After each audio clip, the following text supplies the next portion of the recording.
faut vraiment différencier les vocables que l'on utilise pour désigner finalement ce que l'on appelle généralement la démocratie. La démocratie directe, c'est effectivement l'alternative à la démocratie représentative, c'est-à-dire ce régime où les citoyens exercent directement le pouvoir. La démocratie participative, c'est quelque chose qui se situe finalement à l'interface entre la démocratie représentative traditionnelle, les autorités politiques élues et la société civile, les citoyens. La démocratie participative, ce sont ces lieux interstitiels au sein desquels les élus consultent les citoyens, concertent un certain nombre de leurs projets, mais où aussi les citoyens, d'un certain point de vue, peuvent essayer de contribuer à l'action publique. Il y a deux dimensions à la démocratie participative qui me semblent intéressantes, une dimension conflictuelle, une dimension d'interpellation, une dimension de conflit. Et là, on a affaire à ce qu'on pourrait appeler plutôt la démocratie participative sauvage, qui est effectivement composée de mobilisation et d'intervention citoyenne. Et puis, il y a la dimension consultative qui correspondrait à ce qu'on pourrait appeler la démocratie participative d'élevage, par opposition à la démocratie sauvage, dans laquelle les autorités essayent de légitimer leurs décisions en consultant d'une manière plus ou moins superficielle les citoyens. Donc finalement, le terme de démocratie participative est un terme relativement flou qui abrite finalement des dispositifs, des espaces, des pratiques de la démocratie relativement différentes. Et puis démocratie locale, troisième lieu qui est souvent utilisé, là finalement c'est un terme encore plus indéterminé au sens où c'est tout ce qui ne relève pas de la démocratie nationale et ça incorpore à la fois de la démocratie représentative, voire même hyper représentative à l'échelle locale et des initiatives citoyennes. Alors il existe d'autres, me semble-t-il, désignations qui peuvent être utiles pour penser cette fois la démocratie et ses transformations. Il y a notamment un terme qui est issu de la théorie politique, qui est issu de la philosophie politique, je pense notamment à l'apport d'Habermas ou de John Rawls, c'est le terme de démocratie délibérative, qui est un concept aujourd'hui assez efficient dans le débat théorique autour de la démocratie et qui renvoie à l'idée que pour qu'une décision soit légitime, il faut qu'elle ait pu être débattue, discutée par l'ensemble des citoyens que cette décision concerne. Malheureusement, cette notion de démocratie délibérative ne parvient pas à s'imposer dans les pays de langue romane ou latine, dans la mesure où pour nous, la délibération, c'est vraiment la décision, c'est un homonyme de la décision, alors même qu'en anglais, par exemple, la délibération, c'est tout ce qui précède la décision, c'est la discussion de la décision. Les élus aujourd'hui sont l'un des verrous, l'un des obstacles qui finalement empêchent paradoxalement ces dispositifs dits de démocratie participative de prendre de l'ampleur, de devenir véritablement influents sur la décision. Alors,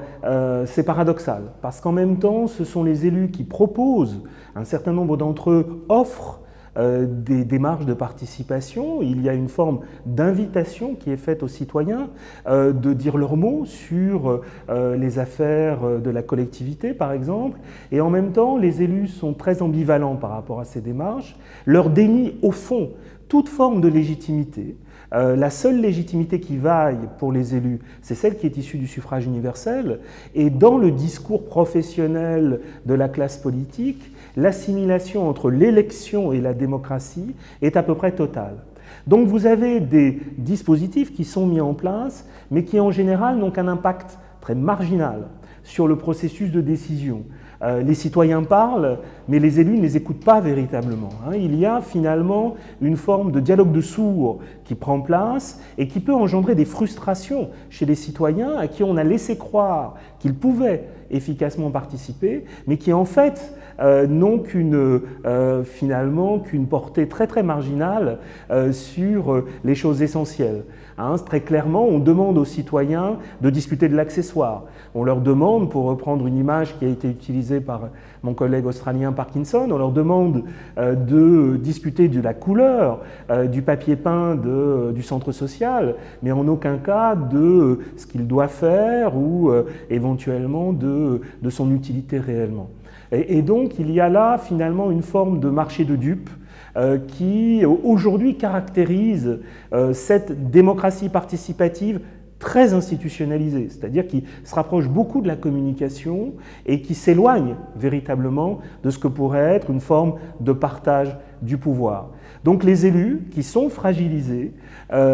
qui savent pour certains d'entre eux, que leur légitimité est en train de s'éroder, qu'ils sont de plus en plus contestés, prennent conscience progressivement, mais c'est relativement lent, qu'il est nécessaire d'instaurer d'autres formes de rapports avec les citoyens, mais en même temps, la plupart d'entre eux, l'immense majorité d'entre eux, ne sont pas prêts véritablement à remettre en cause l'essentiel, c'est-à-dire leur monopole sur la définition de l'intérêt général. On peut commencer à tirer un certain nombre de leçons aujourd'hui de la multiplication d'expériences qui sont récentes, parce qu'en fait, on ne reparle véritablement de démocratie participative que depuis une vingtaine d'années, un quart de siècle au maximum. Finalement, c'est dans la décennie 1990 que cette thématique est revenue dans le débat politique et que des expériences ont commencé à se multiplier à partir de celle du budget participatif de Porto Alegre, au tout début des années 1990. Si l'on tire un rapide bilan de ces expériences, on s'aperçoit finalement que deux mouvements s'opposent. Un premier mouvement qui est celui de l'institutionnalisation de démarches participatives extrêmement contrôlées par les autorités politiques qui ont donné lieu à une forme de sophistication des procédures. Hein. Aujourd'hui, on sait,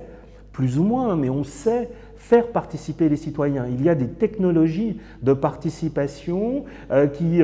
sont devenues vraiment aujourd'hui efficaces. Il y a une professionnalisation de ce champ de la participation. Mais le deuxième mouvement qui me semble le plus intéressant et le plus récent aussi, c'est la montée en puissance d'une revendication de participation, d'une revendication de partage de pouvoir,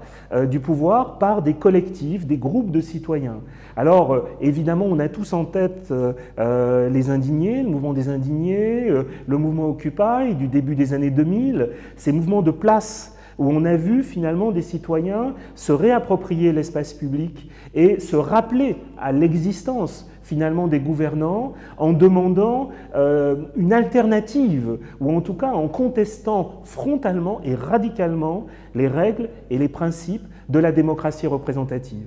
Mais il me semble que ce mouvement de revendication, cette exigence démocratique, elle s'exprime aussi à travers des formes qui ne se donnent pas immédiatement comme politiques. C'est-à-dire il y a des formes de réappropriation du commun, des formes de partage. Je pense par exemple à des choses qui apparaissent très éloignées de la sphère politique, comme les jardins partagés, comme l'habitat participatif. Ces mouvements-là, parce qu'ils reposent bien souvent sur une gouvernance égalitaire, horizontale, font vivre des formes de vie démocratique, une forme d'expérience démocratique qui vient, à mon avis, contester très clairement les principes et les logiques sur lesquels repose la démocratie représentative. Vous avez un principe de verticalité, de décision verticale qui s'oppose à une recherche d'horizontalité du processus de décision. Vous avez finalement une forme de revendication d'expertise ou de compétences universelles pour chaque citoyen qui s'exprime dans ces lieux nouveaux du politique. Vous avez une attention extrême à l'inclusion et à la reconnaissance de chaque prise de parole, et on est vraiment aux antipodes de la manière dont fonctionne habituellement le jeu politique. Nuit debout, c'est effectivement une forme de symptôme ou de traduction de ce mouvement de revendication d'une participation authentique d'une démocratie authentique. L'une des caractéristiques de Nuit debout, c'est que la qualité du débat démocratique est un enjeu véritable. Il y a une extrême attention à la manière dont la parole est partagée, distribuée. Il y a un refus radical de la représentation, un refus de se donner des porte-parole et une forme de visée d'un débat démocratique qui respecterait chaque point de vue. Et donc Nuit debout est très symptomatique finalement d'un refus des formes de mobilisation ou de militantisme traditionnel. La contrepartie de cette exigence, c'est qu'elle demande une forme d'investissement, de forme politique permanente. Elle rend extrêmement difficile l'accord sur une ligne d'action. Nuit debout, au bout d'un mois et demi, on est au tout début d'un processus constituant, c'est-à-dire qu'ils viennent juste, à l'heure où on parle, de s'entendre sur une méthode pour accoucher finalement d'un processus constituant. C'est à la fois la limite et à mon avis la force particulière de ce mouvement qui rappelle que les citoyens ne sont pas uniquement des spectateurs de politique, des consommateurs, mais qu'ils sont capables aussi de s'intéresser à la chose publique, ce qu'on leur dénie, d'apporter une contribution, un point de vue légitime, original, et dans un moment à la fois de retour de l'autoritarisme des gouvernements représentatifs classiques, il y a là la préfiguration d'une alternative. Le problème, c'est qu'effectivement, Nuit debout reste socialement, sociologiquement situé, même s'il est plus hétérogène qu'on ne le dit